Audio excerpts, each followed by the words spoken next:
कश्मीर एक ऐसी भूमि जो सुंदरता, विश्वास और जान से भरी है, लेकिन इन शांत घाटियों के पीछे साहस और विश्वासघात की कहानी छिपी है। कोटा रानी की कहानी, कश्मीर की अंतिम हिंदू रानी।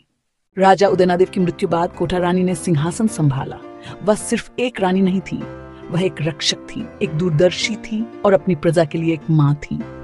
उन्होंने धर्म और साहस के साथ शासन किया, हमेशा अपनी प्रजा को खुद से पहले रखा।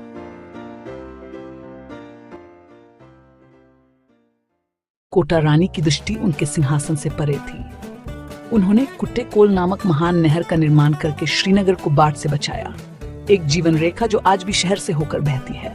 उन्होंने सिंचाई को मजबूत किया, खेतों की रक्षा की और यह सुनिश्चित किया कि उनकी प्रजा को जरूरत पड़ने पर भोजन और पानी मिले।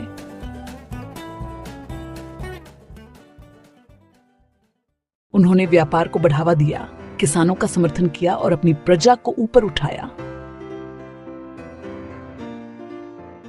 उनके शासनकाल में श्रीनगर न केवल शक्ति में बल्कि भावना में भी विकसित हुआ। लेकिन उनके दरबार के ठीक बीच में एक गद्दार छिपा हुआ था। शाह मीर मूल रूप से स्वात का एक शरणार्थी जिसने कश्मीर में शरण मांगी थी, विश्वास और सम्मान के माध्यम से मंत्री के पद तक पहुंचा। लेकिन महत्वाकांक्षा की अग्नि से ग्रस्त होकर उसने उसी रानी के खिलाफ साजिश रची जिसने उसे शरण दी थी। उसने उसके विश्वास को तोड़ा, अपने षड्यंत्रों से दरबार को जहर से भर दिया और तब वार किया जब राज्य सबसे कम तैयार था। लेकिन महत्वाकांक्षा की अग्नि से ग्रस्त होकर उसने उसी रानी के खिलाफ साजिश रची जिसने उसे शरण दी थी। उसने उनके विश्वास को तोड़ा। कोटा रानी ने गरिमा के साथ लड़ाई लड़ी। अकेली, विश्वासघात से घिरी हुई, उन्होंने आत्मसमर्पण करने से इनकार कर दिया। उनकी बहादुरी ने महल को प्रकाश से भर दिया, भले ही विश्वासघात के बादल करीब आ रहे थे।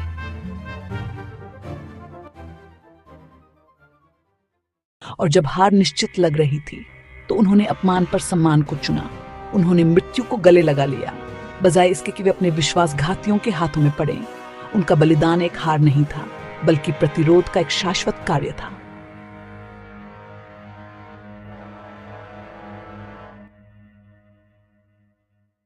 कोटा रानी का सिंहासन खो गया, लेकिन उनकी आत्मा जीवित रही। वह सिर्फ एक शासक नहीं थी, वह अपनी प्रजा की जीवन रेखा थी, श्रीनगर की रक्षक थी और घाटी में विश्वास की अंतिम किरण थी। उनके साथ एक युग का अंत हुआ और कश्मीर में मुस्लिम सल्तनत का आरंभ हुआ, लेकिन उनकी कहानी आज भी जीवित है, एक चेतावनी के रूप में, एक प्रेरणा के रूप में, साहस, बलिदान और दूरदर्शिता का प्रतीक।